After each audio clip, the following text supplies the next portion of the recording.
played. But for the side of EVOS SG, it's going to be a lot of macro play once again. Uranus versus the Roger. We've seen it in the previous series. It did not work. 100%.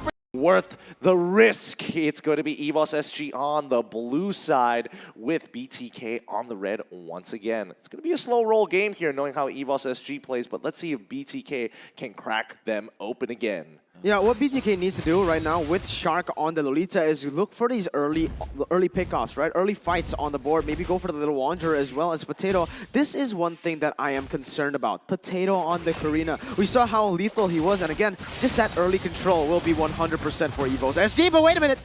He's already on the roll, but so far Potato's the one who blocks the shots for the open fire. Things are looking good, but then there you have it. We're seeing that, you know, Gear not exactly taking level 1, not willing to sacrifice HP just yet until he hits level 2. So a good play coming in for BTK. No.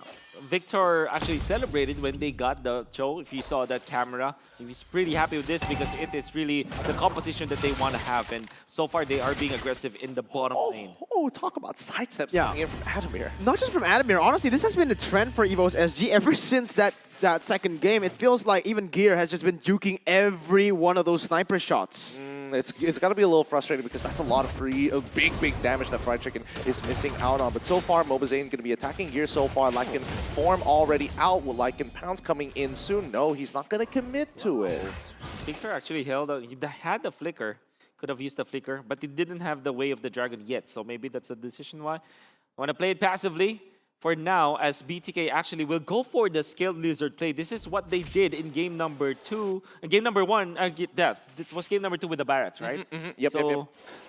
Yeah, they were punished for it. Now, this time, they would just want to go to the turtle. Yeah, this is great for BTK. They want to try to force fights onto the neutral objectives. This is the only way they can bait EVOS SG to walk out of their own base. And surely enough, it is working right now. Oh, let's see how far they can go with this, because now this is going to be the first contestation. We're not seeing any other rotations except Victor. He's coming on in. He wants to get into the woods, that backline, and yep, EVOS SG just going to have to back away. No priority over the lane means no contestation game. Wonderful play coming up from BTK as they utilized Zia as well. Nice way to check the bush so that the aggression coming up from EVOS SG will not come through. And eventually, EVOS SG just had to concede the turtle. BTK still going and checking off their, taking off their check boxes as they want to play aggressively with this Roger. Yeah, speaking of aggressively, Gear is just winning out his trades against Victor, which is good because this is probably going to force him back, but he kicks Gear right under the turret here. He's taking so much damage, manages to get out just in time as Potato says hello. Luckily, Victor playing that well, flickering out just in time. Well done. You can see the tank emblem finally showing why it's so worth it, but look at this fight.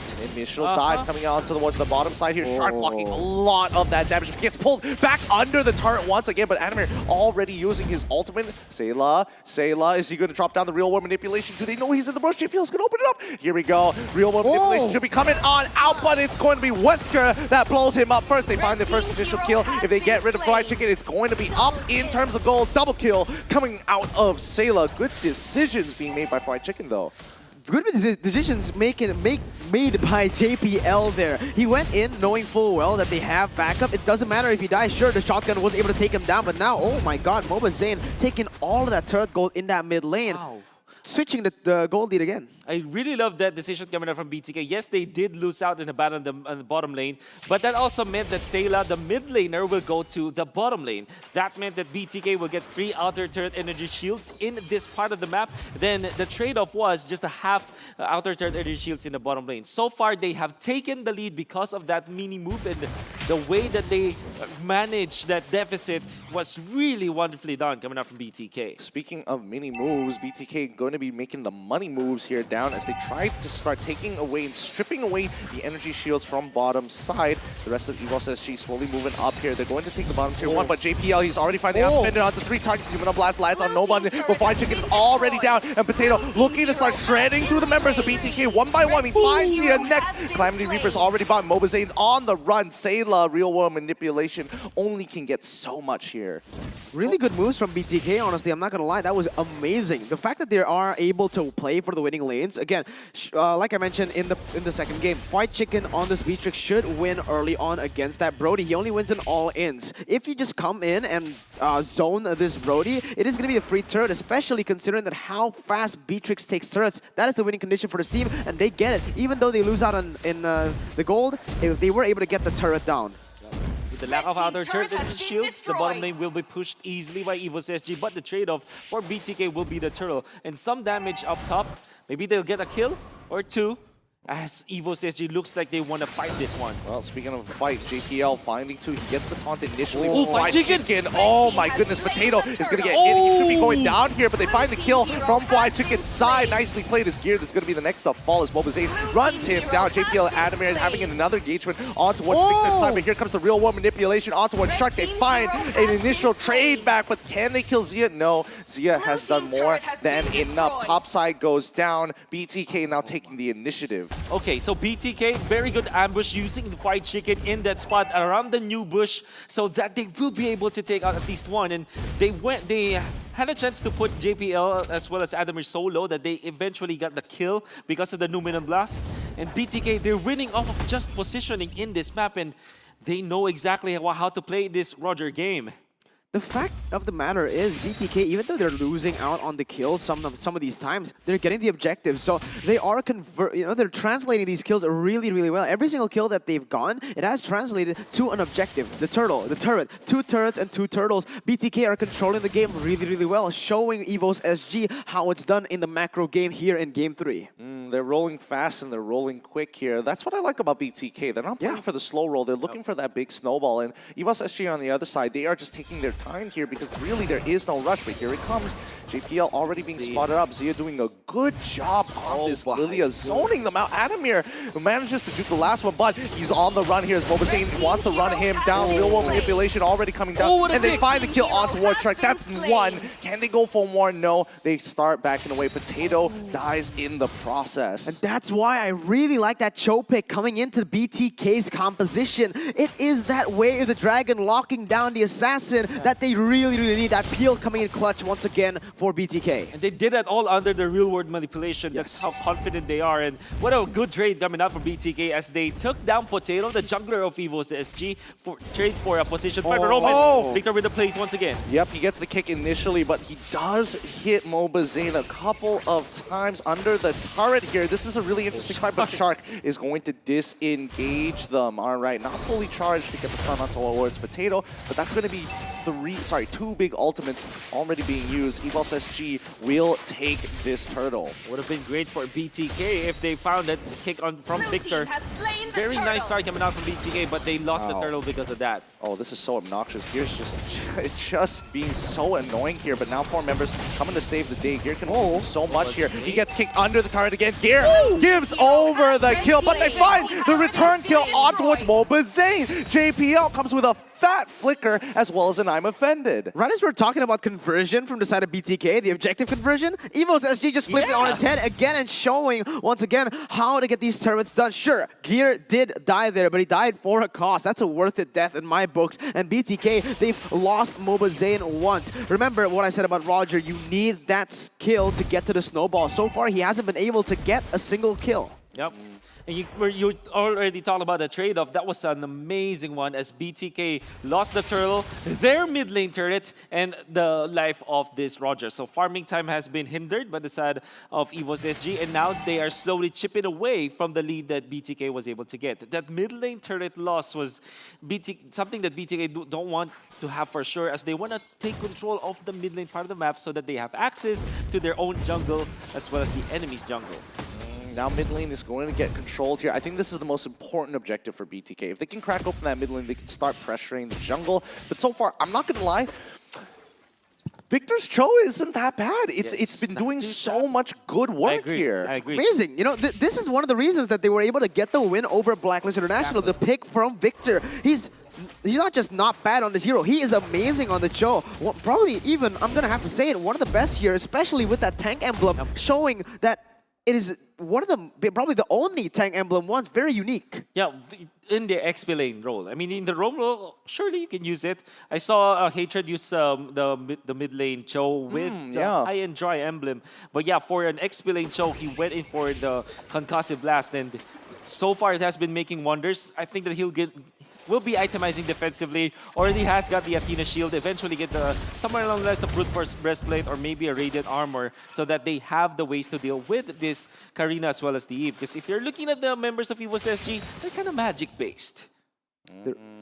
Magic based? I mean, the itemizations can only go so far here, but we need to start talking about scaling here, Mirko. Yeah, the scaling from both of the teams. It feels like, honestly, both of the teams have the scaling on them. Like, again, for the side of BTK, they have that Roger that can be okay in that late game. They have the beat tricks, but from EVOS SG, I feel like the better scaling is on their side, right? Uranus, firstly, that's going to be able to just tank so much damage in that late game. Sayla on that Eve that just scales, and Adamir still just doing a lot of damage. But with Shark on the board, oh, it's going to be a pick. Yep, it's going to be, see how you use the Black Shoes very early on after getting caught by the I'm Offended. Immediate collapse coming in from EVOS SG, but this, they're not translating it into a Lord this time. They're going to start splitting. They send Adamir down bot side. Friedrichsen clears the mid lane here, and Victor looking for an opportunity. Nope, doesn't see it just yet. They back off, and Gear continuously just being annoying on Uranus. Well, this is the EVOS SG that we knew and loved, right? They will take it slow. This time they're going to be poking towards the Lord, maybe just smoking out where BTK members are.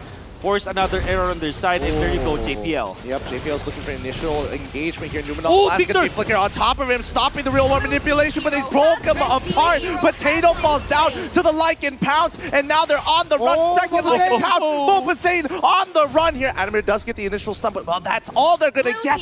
That's so disappointing. So many flickers all coming out, but you can already see Gear pushing the limits here against them. He's gonna regenerate his health so far, but here it comes. Real world manipulation trying to take out Victor in time. Zia already using the Black Shoes to take out Sayla. It's working out so very well. There you have it. Zia coming up huge. BTK, that was an amazing fight, but it was off of a mistake by JPL. He overcommitted. He went in. He didn't need to do that. They had the kill lead already. They should have just waited and waited and waited. Roger would want to get some kills on the board. They want to go for the engage. What you need to do on this Ruby, sure, you can go for the picks, but mostly peel. Just peel, all right? The Eve can be the one who starts the engage. And they did start with the Eve ultimate, but that meant that BTK had the opening. It was the Numenon Blast on top of the Way of the Dragon from Victor, which really meant that EVOS SG, they're the ones who got peeled by BTK. And then eventually, it's up to Zia to deal the damage, which was phenomenal in that particular clash. Mobazane to finish off the kills, but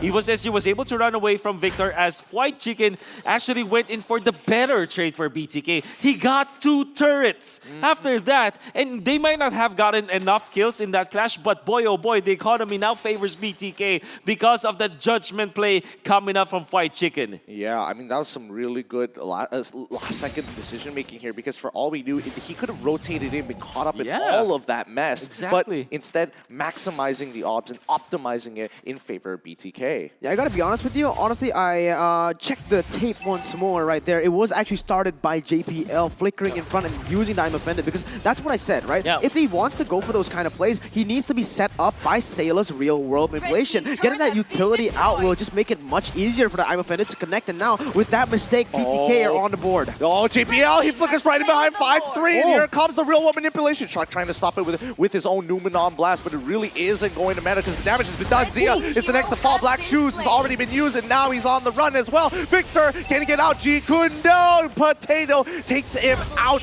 with... Oh my goodness, the damage that's coming out of him is just absolutely ridiculous. But Lord is coming on through, and they have bigger opportunities and bigger fish to deal with right now. I feel like BTK, every single time that they've gone the Lord in Game 2 and Game 3, it was off of a fight and just pure decision-making, right? They don't have the setup properly. Look at the waves. When they get the Lord, they haven't set up properly. The waves are all over the place. The top side is the main example of that. It was pushed up to that second-tier turret, and that's why Gear was able to just rotate and flank.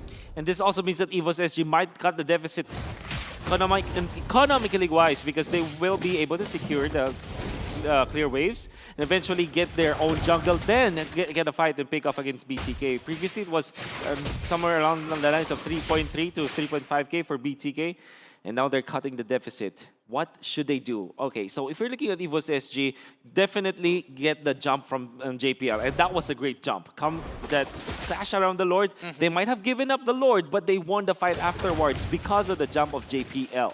Well, let's see if they can do it once more, because so far, like, JPL has been getting through the cracks of BTK, and you can see how well spread out they are. They might even sacrifice this tier 2. I might just go as far to say as JPL is the main guy. He's the one setting up all these plays. Every single time they win a fight, it's all on top of JPL's play. Yep. Every time they lose a fight, it's all on top of JPL's play. So this guy is the main man to look at if you're BTK.